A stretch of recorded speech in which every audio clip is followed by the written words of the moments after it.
This is the booksbybethel.com's Authors Corner podcast, where we chat with interesting authors, bring you insights, and marketing tips. Booksbybethel.com is an author's directory featuring family-friendly writings of Bahamians and West Indians. Here's your host, author, and publisher, Terry Bethel.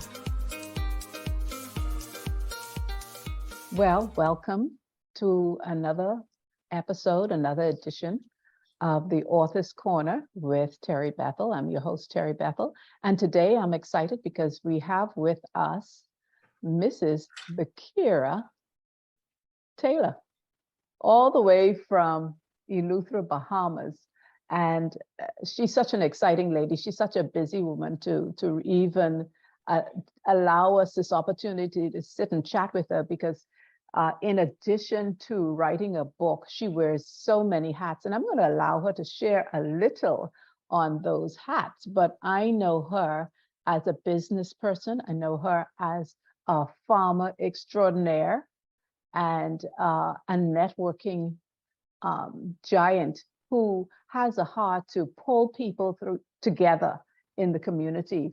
And she doesn't just do things by happenstance. She doesn't do things just to profit herself, but she does things to bring people together, to give them opportunities to be the best version of themselves with their businesses. So I just would like to introduce to you Mrs. Bekera Taylor. Mrs. Taylor, welcome to the Author's Corner. Good to have you here. A pleasant good morning, Mrs. Bethel. It's amazing to be here this morning, and a pleasant good morning to all the viewers out there, whether you're in the Bahamas or international. It is a privilege and honor to be here to share with you today. Yes, wonderful. And you are so accustomed to the international guests coming into your store, the myriad Yes. Is that Palmetto Point? Yes, it is Palmetto Point, Eleuthera. Yes. You have quite a number of visitors that come down and actually purchase your book. They can get a signed copy, have a photo op with you. So that's exciting. You know, that is so exciting. Definitely. So tell me, Mrs. Taylor, how did this writing journey start for you? Well, to be honest with you, I've been writing my entire life for fun and just doing it because it's something I just enjoy doing.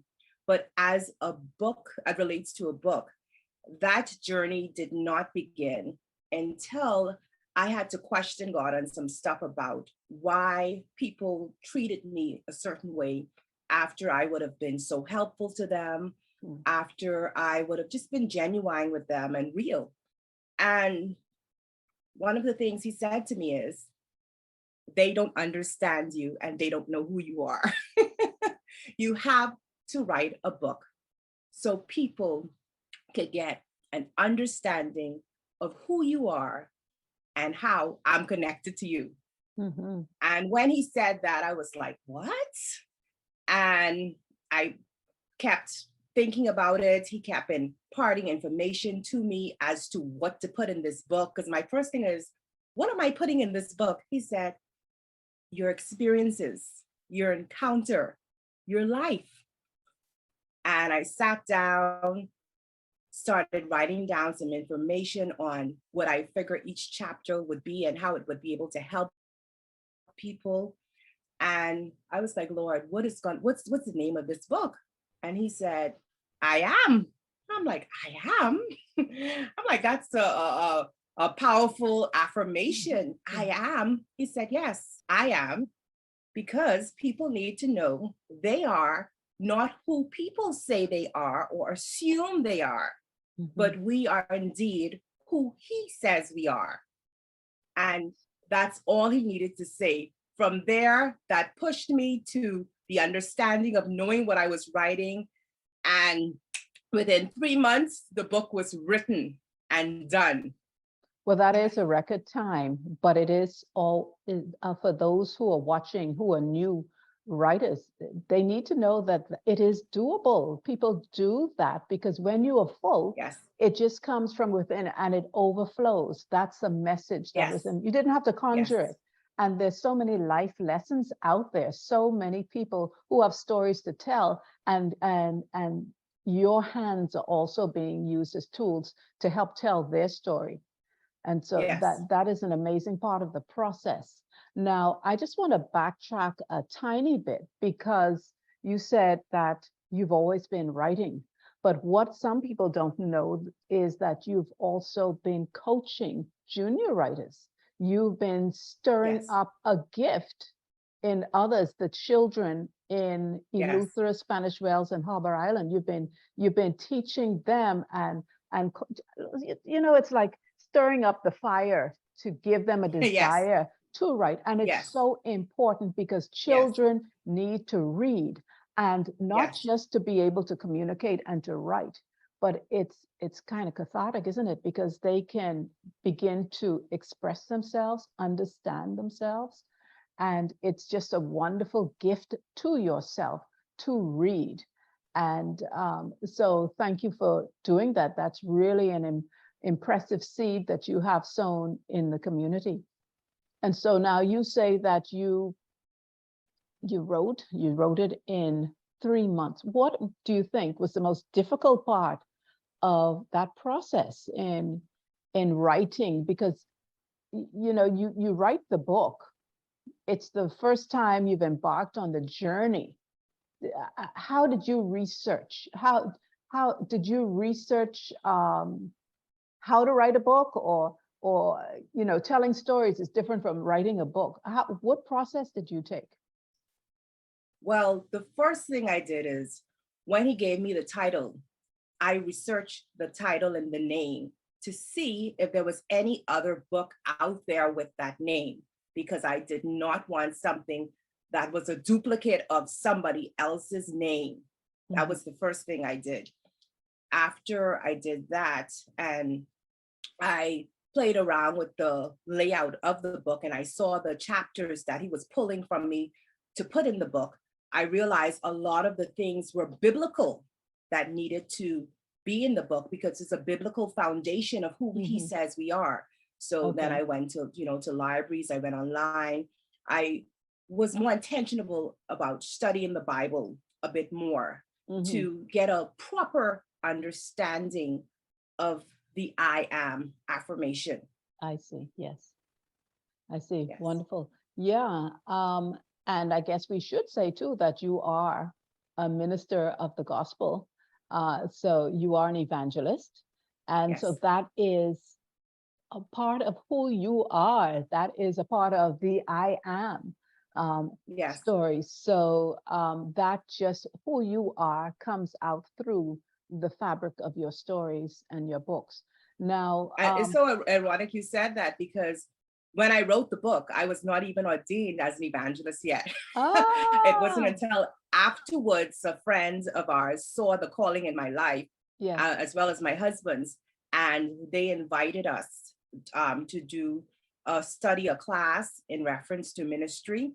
And we all got ordained together. They got ordained as pastors, and my husband and I got ordained as evangelists. Beautiful. After a year after I wrote the book. Yes, yes. So where do you think where do you envision this book going, and where would you like to see it go? Mrs. Bethel, that is an amazing question, because when God put in my spirit to do the book, he said, this is an international book. He said, and what you're putting in here is going to help set a lot of people free from the labels and bondages of who man say they are. He said, this is international. And trust me, when right after the book was copyright, the publishing company did it, and everything was going well, so smoothly. I kid you not, this was about to explode internationally.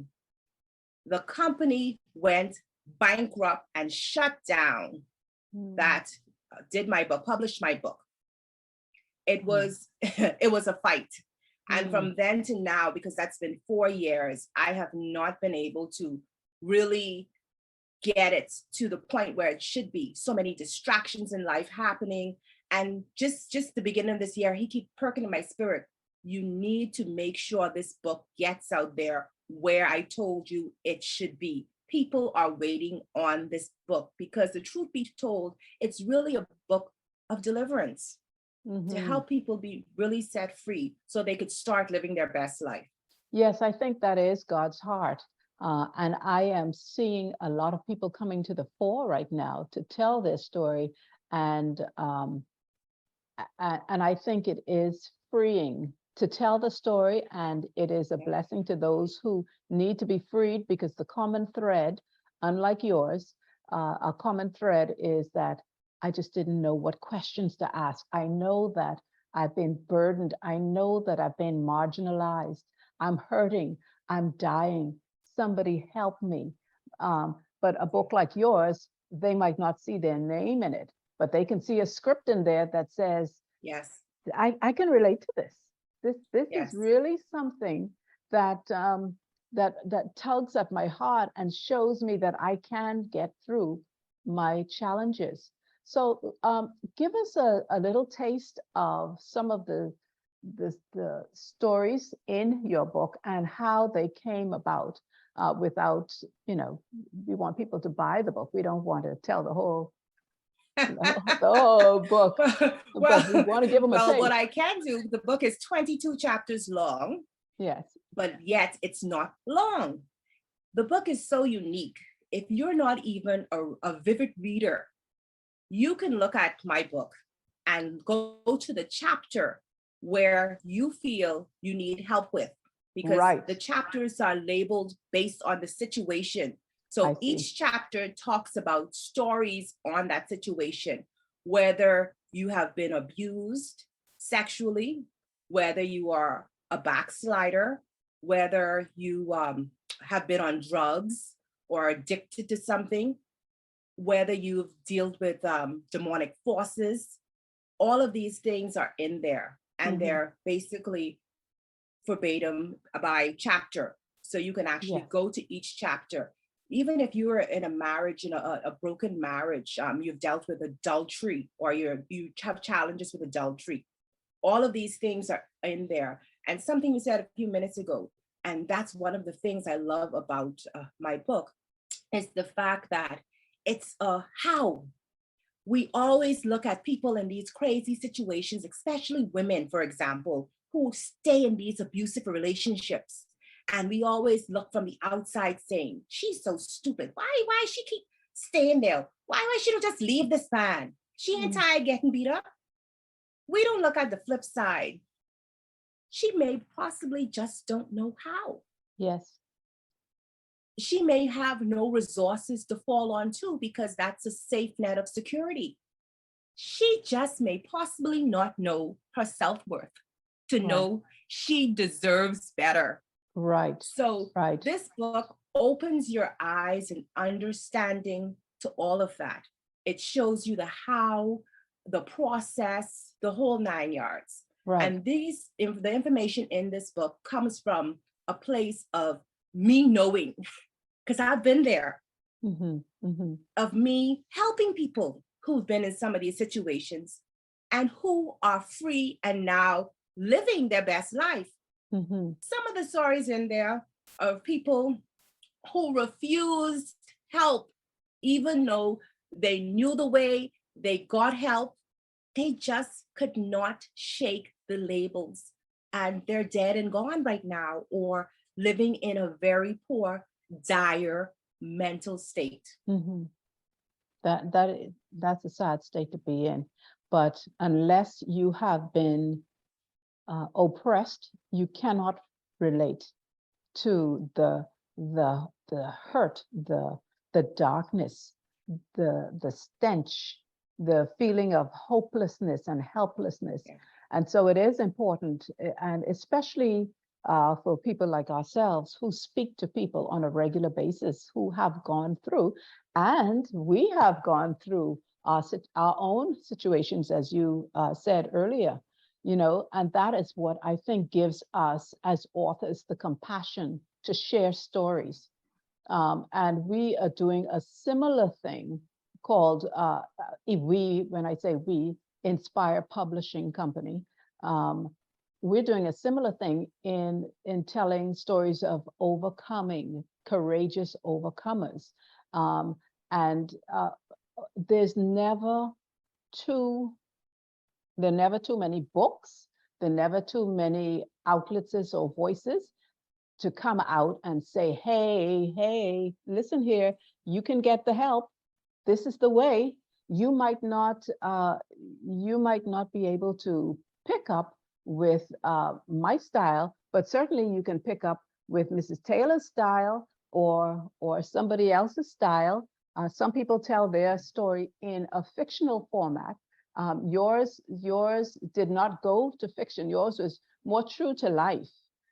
And so people can easily read your book. I found the topical way that you handle things very inviting, because people can just, like you say, they go from specific topics to say, I need help with this, or my cousin needs help with this. Maybe if I read this, this can help my cousin, this can help somebody. So I think that is so laudable, commendable, the way that it has been done. And I'm happy to see too that you do have it on Amazon for distribution. You do have it in stores. You have it in Nassau. You have it in Eleuthera at your store, the Myriad, Yes. as we said. But because people you can find at the Myriad. So if you have any questions, just give Mrs. Taylor a call, and I'm sure she'll hook you up some kind of how, because we still have a mailing system, and she would autograph a book and send it to you. Yes. So I think this is a wonderful thing that you have done and that you are doing with your book. I wanted to ask you too, when you were talking about people needing to break free, did you have one little suggestion, one little tip? We know that definitely all of your roads, all of your chapters in the book lead to the Heavenly Father, because He is the Prince of Peace. He is the one who brings, He breaks bondages. And a lot of people are going through these strongholds. But is there one thing in particular that you would like to take this time to share and give some sort of insight into what people need to do, even as they pick up your book? How should they be thinking? What do they need to do to become informed, to be free? Well, it's, free, the word free can be looked at in so many ways. You have people who need to be free from past hurts. You have people who need to be free from mental mind battles. And you just have people who need to be free from caring about the validation of others.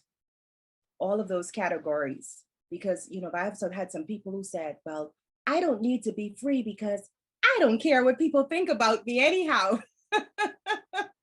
But when they read the book and they come to the understanding of what being free really means, it's liberating, it's refreshing. And then they get to understand the behavior that comes along with being free. It means that you don't need anyone to validate who you are or how you should live your life. So all of these things are important. And even talking to the person who may or may not have these challenges, I would love to speak to the persons who are causing the pain. Right. The leaders, the teachers, the influencers. The parents. Yes, the parents, number one. We have to be careful of what we call people and say to people. Those words carry so much weight for years in people's lives, and the bad ones scar a lot of them mentally. And it's so hard for them to be free from that. They live their lives until one day, for some, because some never get there one day, they live their lives unfulfilled, unhappy, and lost because they're thinking they're that stupid child you kept calling, go sit your stupid self down. Yeah. He lives like the man you tell him he is. You too good for nothing. You need to go to work. They're holding on to these things and they start acting like who you tell them they are. Why not let us flip the script and start saying these positive connotations? Honey, you ain't waking yet, but you gonna be a mighty man of God. I see you waking. You gonna be a provider for your family. Right. To that child who might be a little slow in learning, one day you could get it. You was my smart child. Amen to that. You was my teacher. You was my doctor. For example, let's start using positive affirmations because words carry weight. They're powerful. They leave marks and scars deeper than the ones you can visibly see on the outside. Right. And to affirm what you're saying, the proverb said this, life and death are in the power of the tongue. And so we can speak life into somebody's life, or we can speak death into somebody's life. And we could speak to the king in somebody's life, or we can speak to the fool in somebody's life. And so speak to who and what you wish to see is exactly what you're saying. And and I was as I grew up, I was a victim of that too, of words. But it wasn't done maliciously. And in many cases, these things are not done maliciously, but the person on the receiving end, they become locked in a prison of those words. And so, you know, we really have to, I'm free now, thank God. But hallelujah. You know, but being labeled a dumb child is not any incentive to do well in school. In fact, I found that I used that. I can't say I used it, but what happened with me in that situation is that I just could not function. Those words felt like shackles that held me in place. So even when I wanted to do something, I couldn't. Those words were like death to my mind and to my body. And I spent years as a child crying myself to sleep because I thought, oh God, death is better than this. And so even my words then started to bring a curse on my life. And so we have to be careful that we speak life over ourselves. We speak life over our children. We speak life over the people we see, even when we're driving and we don't get involved in road rage and start bringing curses on people. You know, so we have to be careful and realize that, yes, we can be free. And I thank God that there was somebody that pulled me aside in a meeting as a child to say, hey, I expect great things out of you. And that one conversation turned my life around. So on that note, I want to ask you, Mrs. Taylor, we both know how important reading is, and that's one of the reasons we write books. But who, in your estimation, would you consider to be an inspiration to you with their books? They could be long gone, but growing up now, in the past, whenever, who inspires you?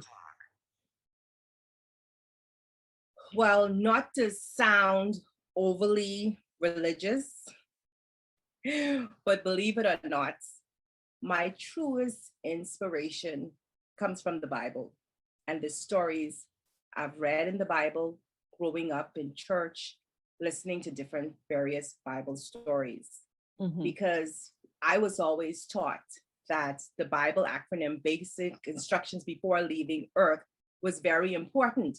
So I would look at the stories and try to play out in my head people in real life who they were in Bible terms. Who's the David? Who's the Deborah? Right. Who's the Naomi? Yes. And it helped me. It sounds crazy, but it helped me a lot in understanding certain human behavior. Uh-huh. And it helped me not to hate people for things that they did to me. So I always looked at life and people from that standpoint. And Right. because of the stories that I was taught out of the Bible, they came to life for me in applying it Right. to daily living, Okay. believe it or not. Yeah. So, what is your favorite type of reading material, not reading material, but the device? Do you like ebooks? Do you like paper books? Do you have a preference as a reader and an author? I prefer paper books for the mere fact that you can always highlight, you can go back to, you can reference stuff. So for me, I would always like the paperback. The ebook is good, like especially like if you want to be able to see the font big, but it's still, after a while it hurts my eyes looking on devices. So I Mm, really prefer paperback. But I know ebook is a good way to go. I'm actually considering doing my book as an ebook because you can reach more people in a quicker way. absolutely, absolutely. Yes. And now, Kindle in particular, they do have areas on your ebook that you can notate, and so you can highlight and it compiles it, and so it has progressed Okay. in a fantastic way. So let me ask you this: how important are reviews for you and your book? Do you find that people come back, or do you think that needs to be kicked up a bit? Would you like people to contact you after they've read your book and say, hey, this is what I feel, or send you a review on Amazon? How do reviews affect you? Well, to be honest with you, Terry, it doesn't affect me as a person either way because of the fact that, back to what we spoke about before, validation. Right. I don't allow the validations of anyone to really move me, because the minute you allow people's validation to mean so much to you that it shouldn't, they Mhm. can make you or break you, more or less. Right. Because that means the same way they validate you in the positive, they can do it in the negative, So I tend to be free from that as well. But it inspires me when I do hear people give reviews and to see that it helped, the book was able to help them, because that was the point of the book. I Right. didn't sit down because I was bored and put personal information about myself out there to the world to be looked at sideways just for the heck of it. Mhm. I put it out there to actually help people. So it's inspiring to me when people actually are helped by the book. I actually welcome people to go to even Facebook, because I have a page on Facebook for it, to put information on how I was able to help them, to give us a shout out so other Right. people could know and understand the power of this book. Well, that is the whole intent of a Yes. review. Yes. And that is what helps with the Amazon algorithms. Your book is on Yes. Amazon. And so Yes. the more people can go and say that Yes. they enjoyed the book, they appreciated the book, the more Yes. Amazon sees activity and Yes. and they send traffic to your page. So Yes. from a marketing standpoint, from an emotional standpoint, yeah, you could take it or leave it, because it Yes. can either encourage or break down depending on how you choose to see it. I choose to Yes. see it as a way to market the book, get it in better hands, and even if there are critiques, Yes. then especially as a print on demand or an ebook, you can go in and you can adjust those areas. If they say, man, I wish she had gone into this a little much more, because I needed to get some more juice out of this. So Yeah. if you get a lot of people responding like that, Yeah. it also tells you that maybe you need to have a sequel, Yes. a second book to address Yes. even more things. So reviews for a writer, it's just like, it's a refreshing tool for you. Yes. So we have really come to the end of our wonderful discussion, but I wanted to give you the last say on what would you say to your audience at this time? What would you like to leave us with? I would like to say thank you for having me here again. I hope this goes viral, so people can come to the understanding of how important it is for them to capture a hold of this book. Yes. And I also want to say on a personal level that I want, and my intent and my desire is for every person, whether you read the book or not, is to come to the understanding that we are not our past. Amen. We have a future, and we are indeed who God says we are. If you don't remember nothing else we said today, please capture that in your spirit so you can start living your best life on purpose, in purpose. Yes. Well, that is the great Bekera Taylor in Eleuthera, Bahamas, the motelier, the business lady, the farmer, the book writer, the coach, Mrs. Bekera Taylor. Thank you so much for being on this wonderful episode with us. And like she says, come on, what are you waiting for? Get the book, share the video, let it go viral. This is how the good news gets out. We don't want the Yes. books just to stay on the shelf. We want people to No. read them and be helped. So get the book, get it as a Yes. gift. Don't just buy one, buy 6, share it with your family Yes. and friends. Sometimes Absolutely. people are hurting and they don't know, and they wouldn't open up to you to tell you their business. But if you know something about them, you can get the book and say, I think something in this book will really, really help you, be a blessing to your life. Yes. So thank you once again. Get the book.